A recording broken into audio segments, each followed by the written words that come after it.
راجع به یکی از نماینده‌های مجلس با شما صحبت بکنیم، خانم پروانه سلحشوری. من امروز این کار باحال میخوام بکنم، یعنی همزمان این که میخوام لایو بذارم میخوام تصاویر این افراد رو هم بذارم. اول کامنت ها رو باز میذارم ببینم که دوستان میتونن ببینن یا نه. نماینده مجلس بچه‌ها این خانم در حال حاضر با رأی من و شما ایشون رأی مجلس شده و در همین ابتدای کار، چون اینا ماشاءالله ما وقتی که افشاگری میکنیم سریع فرار میکنن و میرن، خب ما سعی میکنیم که در همین ابتدای کار زنگ بزنیم به خانم پروانه سلحشوری و ازشون سوال بپرسیم، چون من میدونم چون تا لایو آغاز میشه سریع بهشون خبر میدن، اینا خودشون رو جمع میکنن، موبایلشون نمیدونم میندازن تو توالت، میندازن تو کجا.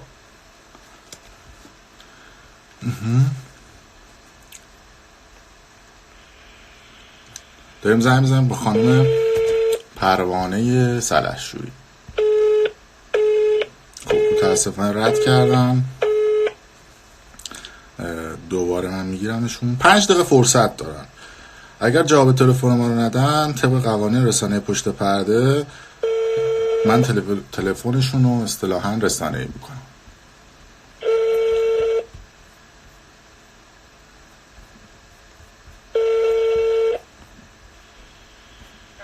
سلام، خسته نباشید. سلام، خانم سلحشوری؟ من دخترشون هستم. شما خوب هستید؟ من امین فردین هستم، خبرنگار رسانه پشت پرده. میشناسید منو؟ نه. مادرتون امروز یه مصاحبه کرده بودن در خصوص بنده، بعد من خواستم باشون مصاحبه کنم. بله بله. نمیتونم در جریان مصاحبه‌ای که مادر کردنم نیستم. خب ما چجور میتونیم با خانم سلحشوری صحبت بکنیم؟ امروز که جلسه هستن، امشب جلسه هستن، حالا شما فردا تماس بگیریم. با آقای قبادیان هم تماس بگیریم؟ کنارشون نیستن؟ نه، پدر مسافرتم، شیرازم. بسیار عالی، چشم، من پس فردا تماس میگیرم خدمتشون. خواهش میکنم. خداحافظ شما. خداحافظ. خداحافظ. موبایل شخصیشون دست دخترشونه، دمش گرم خدایی، بازم احتمالاً تلفن. خب این مصاحبه خانم سلحشوری بوده که گفته بوده که امین فردین برای من پرونده سازی کرده. متن خبر رو من کامنت ها رو میبندم و میخونیم با هم دیگه. نوشته که خانم سلحشوری از شرکتتان چه خبر؟ شما میدانید شرکت های من فرق دارن. خنده.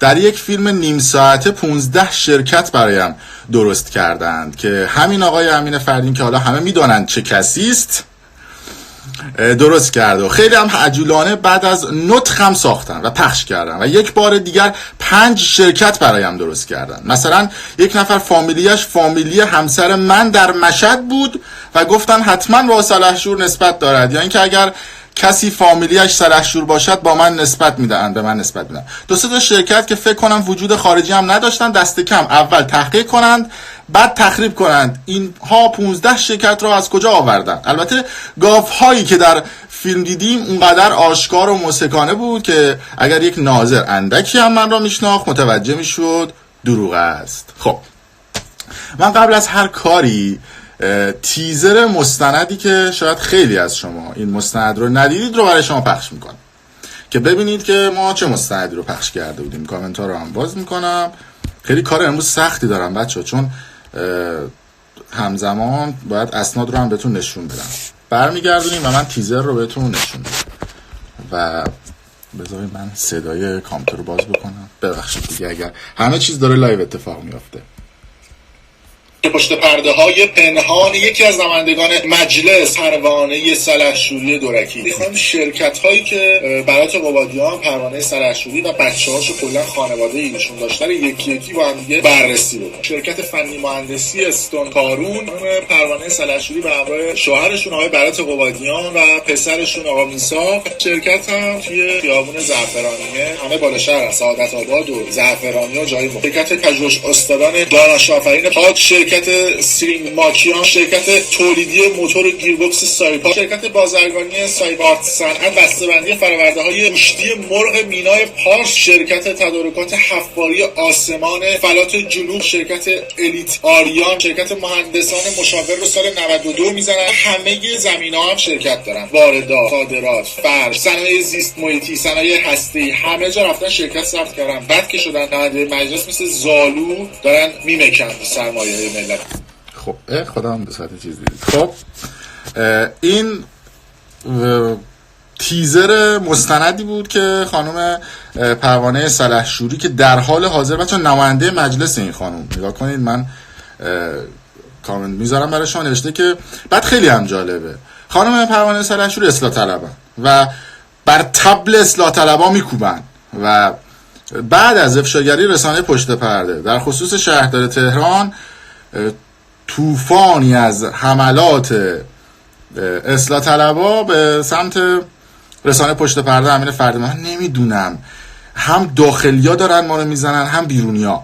داخلیا که یه عده‌شون به ما میگن ضد انقلاب و ضد نظام، اون کیام که دردشون اومده میگن این با یک جریان خاصی ارتباط داره، تخم مرغ تو یخچال ندارن بگن سپاه. خب بیرونیا به ما میگن مزدور و معاند. کلا ما خودمون این وسط موندیم. خب یه کسی بیاد مسئولیت ما رو بر عهده بگیره. خب این نمودار بچه‌ها زحمت کشیدن برای من، بچه تیم ساختن. این شرکت هایی هستش که خانم پروانه سلحشوری اونجا، حالا من با کامپیوتر خودم میخونم که بتونم همزمان با شما که دارم صحبت میکنم بخونم شرکت ها رو ببینید. اینها همه شرکت های زیر مجموعه خانم پروانه سلحشوریه. کد ملیش هم من نوشتم اینجا، میتونید خودتون ببینید. 197 023 3605 هستش. یه شرکت دارم به اسم شرکت تدارکات حفاری آسمان فلات جنوب که سمت راست اولین نمودار میبینید آبی رنگ هستش. شرکت دومشون مهندسان مشاورساز پویا هستش، این چیزی که حالا ما داریم میبینیم. شرکت فنی مهندسی استونکارون، اینا به صورت مستقیم خانم پروانه سلحشوری رئیس هیئت مدیره شونه، همون کسی که میگفت من شرکت ندارم، حالا سنداش هم یکی بهتون نشون میدم. شرکت تاراز پارس خاور شرکت بعدی هستش. همه شماره آگهی ها و ناشون هم هست آگاهی چی گفتم. اسامی شرکت های همسر خانم پروانه سلحشوری، آقای برات قبادیانی که دخترشون الان پشت تلفن گفتن مسافرتن شیراز، بنده خودم خوزستانیه، من نمیدونم دیگه، فقط ما خوزستانی از پس هم دیگه برمیاریم. شرکت تدارکات حفاری آسمان فلات جنوب، دارم ردیف وسط سمت راست رو میخونم. شرکت هایی که مال شوهر خانم همسر خانم پروانه سلحشوریه که با لیست اصلاح طلبها رفت مجلس. شرکت پژوهش استادان اگه اشتباه نکنم دانش آفرین پاد، بازرسی کیفیت استاندارد ایران، فنی مهندسی استونکارون و پسرشون آقا میثاق هم شرکت مشاور مهندسان منارپویان و شرکت مهندسی استونکارون دارن، یعنی تو عضو هیئت مدیره همشون هم هستن.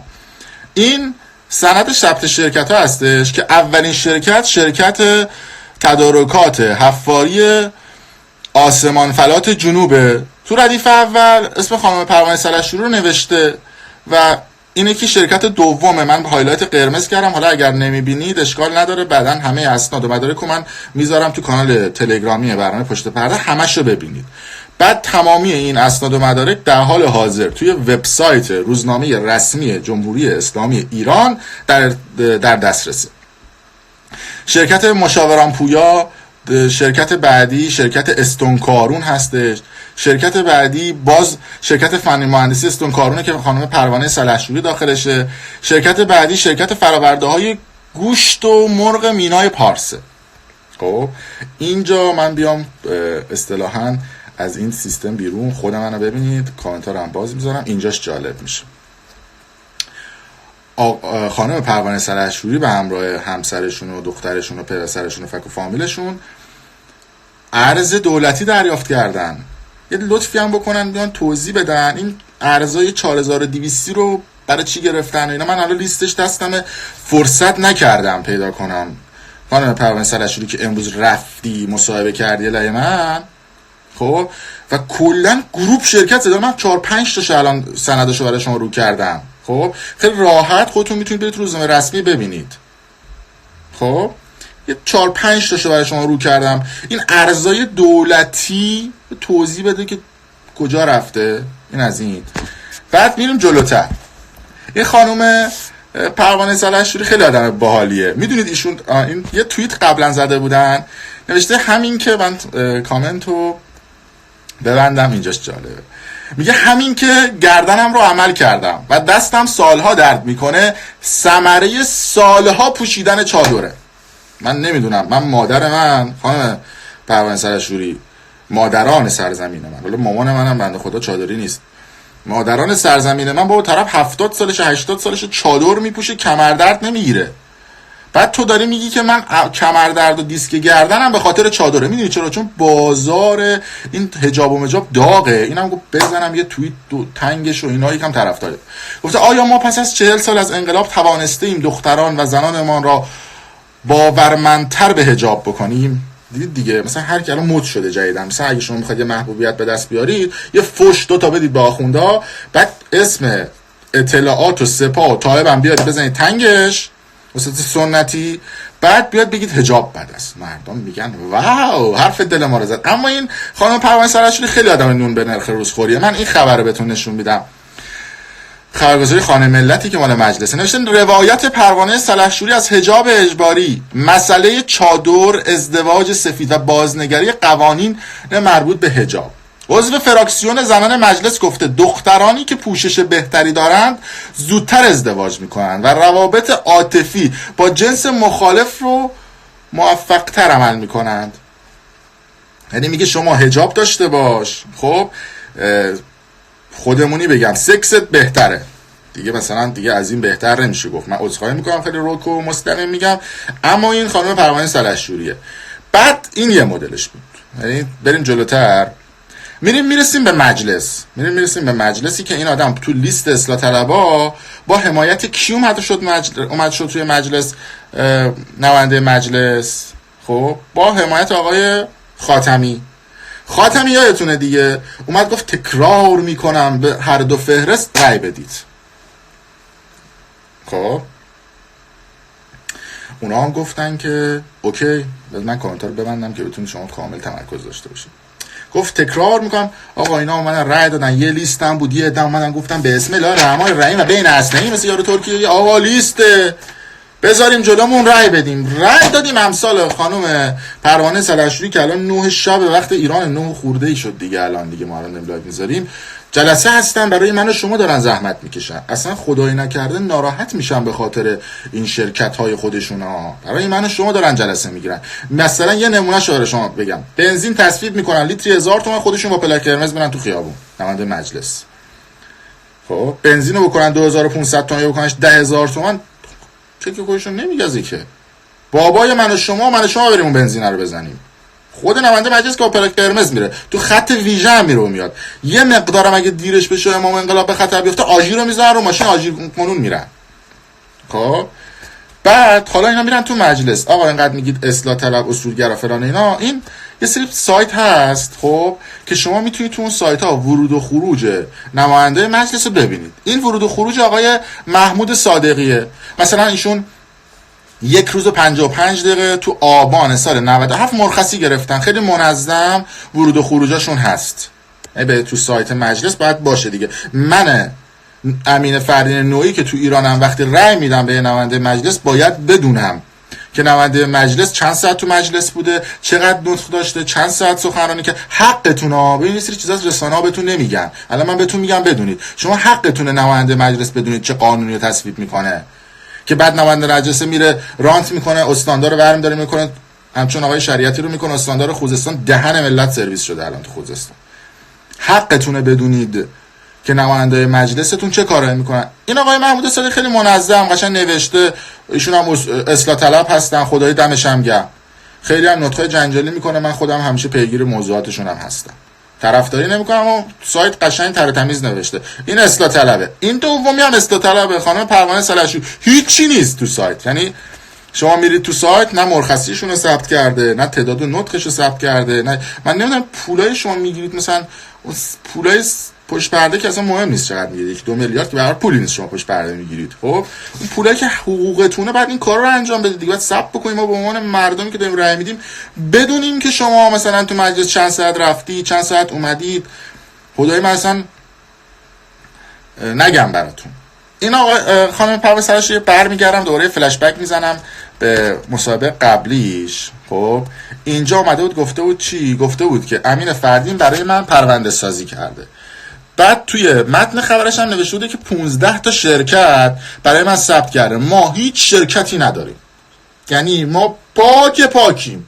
شرکت چیه؟ شرکت اگه ما داشتیم استغفر الله، یعنی اگه من همین الان تو ایران بودم، خب همین حرف رو تو لایو میزدم، 2 تا آیه قرآن میزد تنگش همین پروانه سرشوری، زنگ میزد به وزارت اطلاعات، حالا شهری که من بودم من تو گونی میبردم. ولی خب دستت اینجا به من نمیرسه، من دستم به تو میرسه. برو الان خودتو تیکه پاره کن تو خبرگزاری‌ها، این نامه ها رو منتشر کن.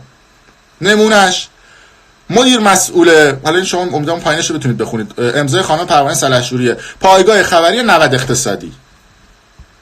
میریم جلوتر، من امیدوارم پیدا کنم سایت 90 اقتصادی رو. خب 90 اقتصادی بنده خدا اومد خبرای ما رو کاور کرد. خب تعداد شرکت ها و ثبت شرکت ها، همه اون چیزایی که ما توی ویدیوهامون منتشر کرده بودیم، سایت 90 اقتصادی و سایر سایت ها اومدن. پروانه سرشوری نامه زد همون تاریخی که ما افشاگری کردیم راجبش. آقا این اطلاعات چیه؟ ما شرکت داریم، پیرو مطالب، من میخونم اینه نامشو نوشته که پیرو مطالب منتشر شده مورخ 24/2/98، تاریخی که ما مستند خانم پروانه سلحشوری منتشر کردیم، در آن رسانه تحت عنوان تعارض منافع نمایندگان مجلس با وزارت بازرگانی و ادعای آن رسانه در خصوص عضویت خانم پروانه سلحشوری در هیئت مدیره شرکت‌های خصوصی و انجام واردات که با استناد به اسامی 5 شرکت منتشر شده و داشتن منافع شخصی در احیای وزارت بازرگانی و اینکه رسانه‌های بسیاری بر این اساس اقدام به بازنشر این خبر نمودند، تذکر شفاهی مبنی بر کذب محض بودن خبر منتشر شده سردبیر آن پایگاه خبری اعلام گردد. آقا این شرکتایی که اینجا من دارم نشون شما میدم تو روزنامه رسمی هم هست، کد ملی شما هم من الان برات بخونم درست حسابی. خانم پروانه سلحشوری عزیز، مگه با دسته کورا طرفی؟ ببخشید دارت اینجوری میگم، من یه دفعه خدای نکرده چیز نشه.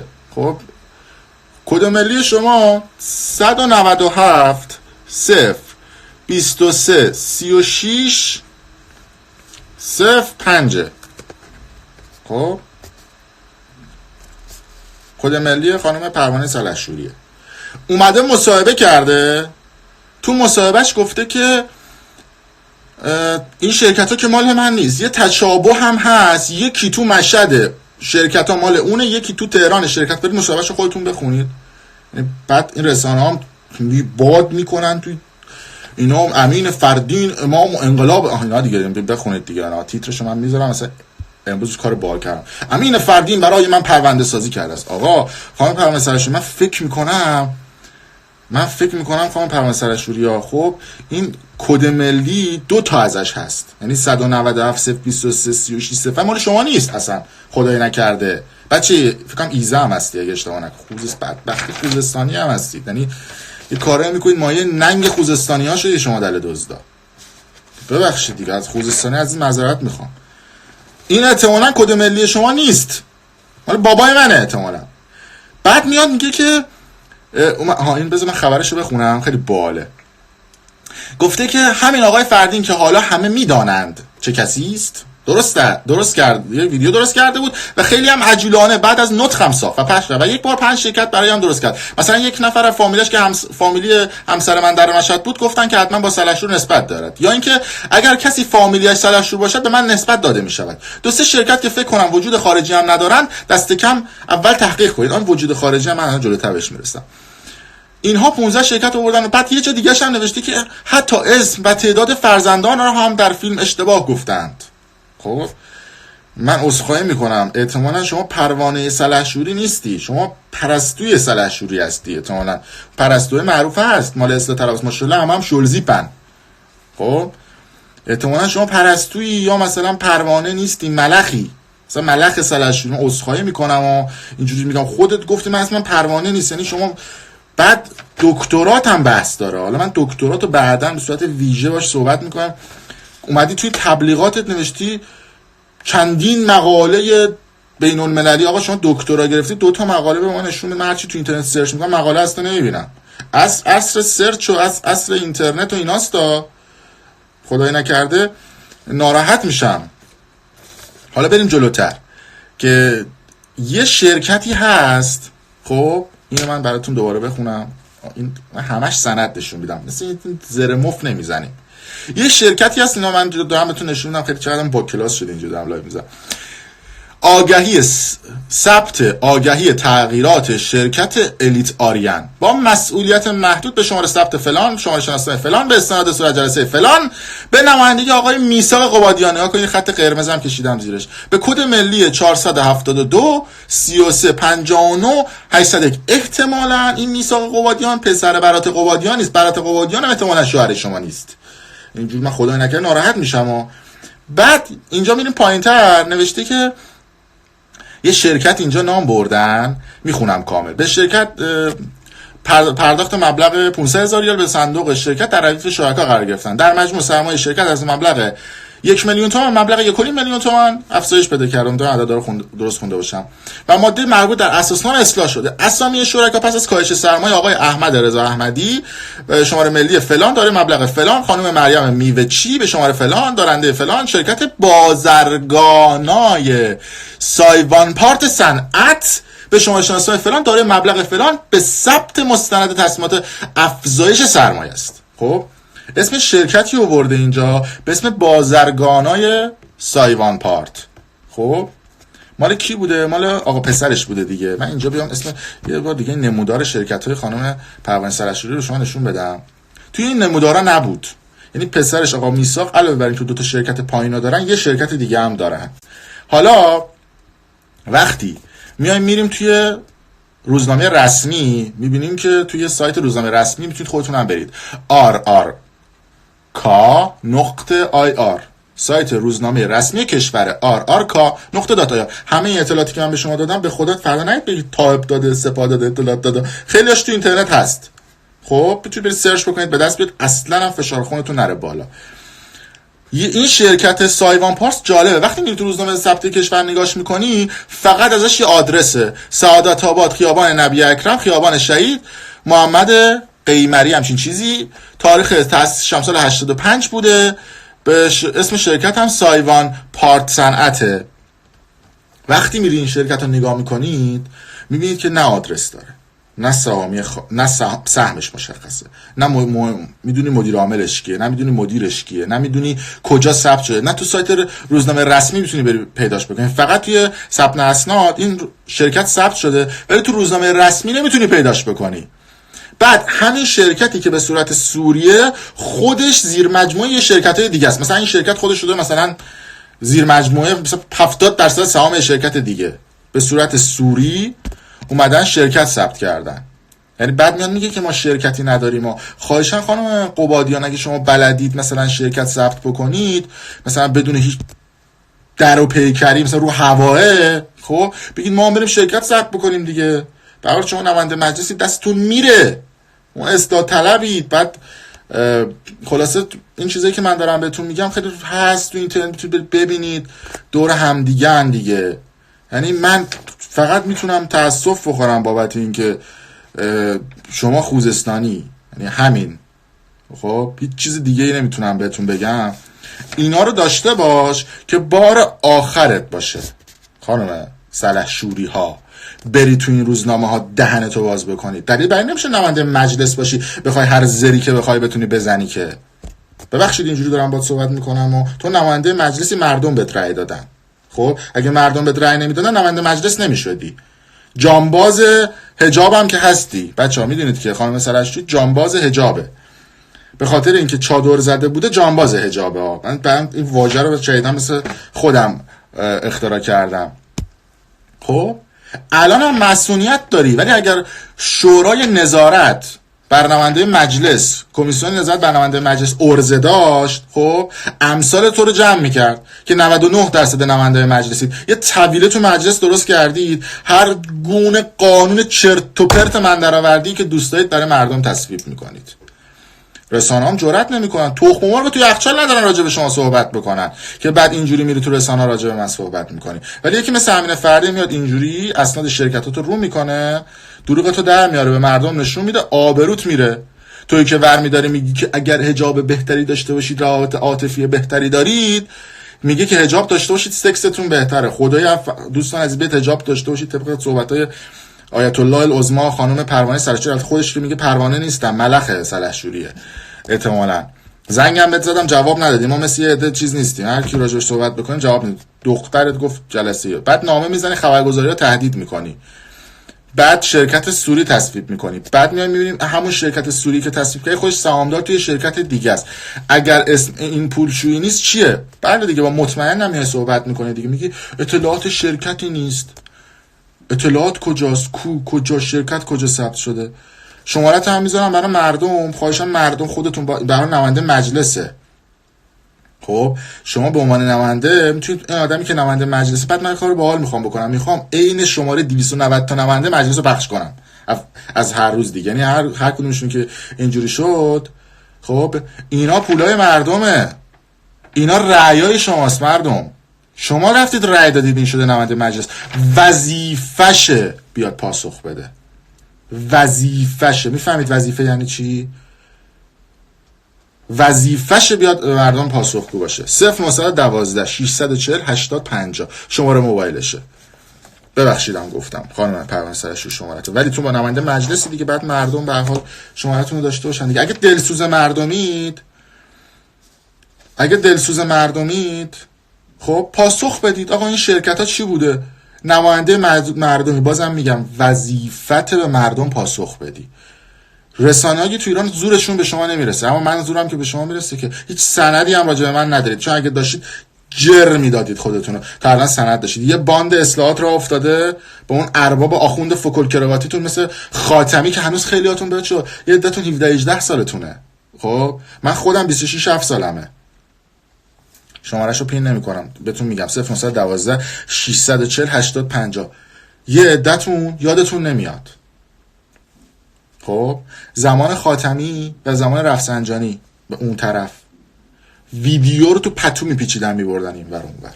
ویدیو هست الان که دیگه کامپیوتر، ببین چه بدبختی بوده. ویدیو میپیچیدن تو پتو میبردن این ور اون ور. حالا یه ویدیو هم راجع به نوریزاده دارم. خب آقای نوریزاده که راجع به هم صحبت کرده ویدیو دارم، اونم امشب میذارم توی یوتیوب برنامه پشت پرده، برید نگاه کنید. توی آی جی تی وی هم میذارم. راجع به نوریزاده هم همینه، راجع به همشون همینه. وقتی ما میایم افشاگری میکنیم خب میچسبونن به اطلاعات سپاه این ور اون ور. چرا مثلا اینجوری نشستن دستشون انداختن، خب آقا به فاک رفتیم، اینو چجور فیدش بکنیم؟ یه راه داره. راهش اینه که دوستان خارجی مزدورانی که پول گرفتین و دارید برای ما کار میکنید به عنوان رسانه، بکوبید امین فردین اطلاعاتی داخله. دوستان داخلی مفخرای عزیز رسانه‌ای، بکوبید امین فردین، بزنید خار و مادرش یکی بکنید، بگید امین فردین مزدور فلان جریان و چیزه، گور پدر اصلاح طلب اصولگراتون بکنن. هر دوشون دو بال سیاسی هن که فقط دارن مردم رو بازی میدن. داستانشون هم مثل تام و جری میمونه. تام و جری فقط دعوا میکنن، نه تام جری رو میکشه نه جری تامو میکشه. مردم هم از دیدن اینا لذت میبرن. دیگه بار آخرت باشه خانم سلحشوری میری اینجور راجع به من صحبت میکنی. خب اینم گذاشتم خاطره بشه برای بقیه‌تون. اگه اومدیم راجع بهتون افشاگری کردیم، مثل مرد جنسیت، مرد بودن به جنسیت نیست. بیاد بگید اینجوری سر بندازید پایین، بگید که بله درست میگی. خب نرید راجع به من صحبت بکنید. فرداش میمی سعده دیگه مثل این نشونتون میدم. خب بدبخت‌تر میشید، اعتبارتون میشه مرد. حالا اینا رو کلیپ میکنم. ماشاءالله شما این آدمایی که ما راجعشون صحبت میکنیم، یه خاطره هم به شما میگم، آقا اینا بنده خدا به فامیلای خودشون هم رحم نکردن. همون اپوزیسیونای خارج، همون آدمهای داخلی، به فامیلای خودشون هم رحم نکردن. فامیلش برای من عکس خانوادگی فلان میفرسته، عکس سوپر اینو میفرسته، عکس دوست پسر اونو میفرسته، عکس دوست دختر اینو میفرسته. یعنی انقدر قدرت و پول حرف اول داره توی این آدم‌های گنده میزنه، فک و فامیل خودشون هم فراموش کردن. ببخشید بازم سرتون رو درد آوردم. مرسی که تا این لحظه با من بودید. هلوش 1000 خورده نفر داشتن لایو رو میدیدن. خیلی از موضوعاتم امیدوارم گفته شده باشه، جا نمونده باشه. من تا دقیقه آخر داشتم صحبت میکردم و داشتیم تنظیم میکردیم با بچه‌های تیم و واقعا ما شب به شب یه گروه داریم. اینو هم بگم، حالا من وکیلمون توی امریکاست در حال حاضر، وکیلمون که در لندن زندگی میکرد الان امریکاست. شب به شب ما یه گروه داریم، وقتی میشینیم اینا رو میبینیم میخندیم. میدونید چرا؟ چون ما هر مستندی که پخش میکنیم خب مثلا 50% اطلاعاتش رو منتشر میکنیم، چون منتظریم واکنش نشون بدن، منتظریم یه رفتار عجیب و غریب نشون بدن که افشاشون بکنیم. برید سریال هیولا مهران مدیری رو ببینید، متوجه میشید قشنگ فساد چجوری داره نهادینه میشه توی نظام جمهوری اسلامی و این رفته زیر بلیت اون رفته زیر بلیت این. یکی هم میخواد حرف حق بزنه وصلش میکنن به جریان سیاسی و میگن این نمیدونم ضد انقلاب فلانه، به خاطر اینکه 4 تا آیه هم میگن، 2 تا آیه قرآن میارن، 2 تا آیه نمیدونم انجیل میارن، تورات میارن، یارو وصلش بکنن به جریان‌های سیاسی. خب بدون چه مردم، ولی همین شما مردم دهنشون رو سرویس کردید. همین که شمارهشون رو پخش میکنیم، زنگ میزنید بهشون، همین که مستندا رو میذاریم اشتراک میذارید، خب تنشون لرزیده. تن اون مافیایی که لرزید تموم شد. هنوز کار دارین باهاشون. نمیدونم افراد سیاسی که راجع بهشون صحبت میکنیم زنگ میزنید، کورکوپر همشون ریخته که آقا یکی اومده اصلا نمیدونن چی شده، این همه سند و مدرک از کجا در میاد. خب کورکوپر همین که اپوزیسیون خارج از کشور هم ریخته، اصلا نمیدونن که تفکر سیاسی چیه، اصلا نمیدونن سواد رسانه‌ای چیه. فقط نشسته بودن تا دیروز جلوی تلویزیون فوش خارمادر میدادن. یکی اومده با سند و مدرک داره دست همه رو میکنه، همون وریا همین وریا، همون مفخورای خارج از کشور زیر تانکی و زیر خواب اسرائیل و عربستان و انگلیس، همون داخلیای زیر خواب اصلاحات و اصولگرا. ما به هیچ کدومشون باج نمیدیم. انقدر یه چیز دیگه هم بگم صحبت آخر تمامش بکنم. تو رو خدا انقدر نگید ما سپاهیم اطلاعاتیم، انقدر کار ما رو کوچیک و چیپ نکنید به خدا. یعنی واقعا فکر میکنم مثلا در حد اطلاعات سپاه باید از ما رفرنس بگیره. عزیز من الان این مستند پخش شد، بعد بره اینو ببینه، ببره یارو تو گونی ببره. یعنی فکر میکنم یعنی ما انقدر کلاسمون پایینه مثلا ما اطلاعاتی سپاهی باشیم، بعد توهم ترس، توهم نمیدونم این که الان میکشنش، الان فلان میکنم. نه عزیز من، خب اونا باید از خداشون هم باشه که ما افشاگری رو میکنیم. تو امریکا خبرنگارا اخباری رو منتشر میکنن. به شما وقتی میگم سواد رسانه‌ای ندارن، همینه. امریکا، کانادا خبرنگاره میره یک خبری رو منتشر میکنه، CIA FBI کورکوپرش میریزه که مثلا خبرنگار چجور رفته نفوذ کرده تو القاعده و چجور رفته نفوذ کرده مثلا توی فلان موضوع و فلان اشخاص سیاسی و سایر کشورهای دنیا. همینه. رسانه ها باید به جریان های مدیر و جریان هایی که هستن کد و خط بدن و اخبار رو منتشر بکنن. ولی تو ایران برعکسه، میگن آقا اون سنده رو بیا منتشر بکنیم، موضوع دیگه پولی عربستان میاد تو هم بده. نمونهشون جفای نیوز و آمد نیوزی که این خبر رول زم هم خود زم زده بود دیگه. خبر میام خبر رول زم، خبر این پروانه سلحشوری همین زیر تانکی اطلاعات ایران زده بود دیگه، همین خبره رو. این یه پولی هست دیگه، بعدش هم گندش در اومد که دیگه با اطلاعات دیگه همتون دیگه رفتید مستند ایستگاه پایان دروغ رو دیدید. ما از 6 ماه قبل گفتیم این اطلاعاتیه، بعد گندش در اومد اطلاعاتی. مرسی که تا این لحظه با ما بودید. لایو رو بفرستید برای بقیه. ویدیو رو تو یوتیوب هم میذارم. تو یوتیوب هم اگر نیستید عضو بشید تو کانال یوتیوب هم پشت پرده. یه چند ساعت دیگه یه مستند من تو آی جی تی وی میذارم. لطفاً همتون به اشتراک بذارید تو استوریاتون. 1000 نفر بزنن تو استوریاشون، هر کدوم به صورت میانگین 1000 تا فالوور داشته باشن، 1 میلیون نفر آدم میتونن تو 24 ساعت مستند رو ببینن. زحمتای ما که اینقدر همش هم دست نوشته خودمه به نتیجه برسه. مرسی که تا این لحظه ما بودید. ممنونم. براتون بهترینا رو آرزو میکنم. لایوم سیو میکنم. مرسی.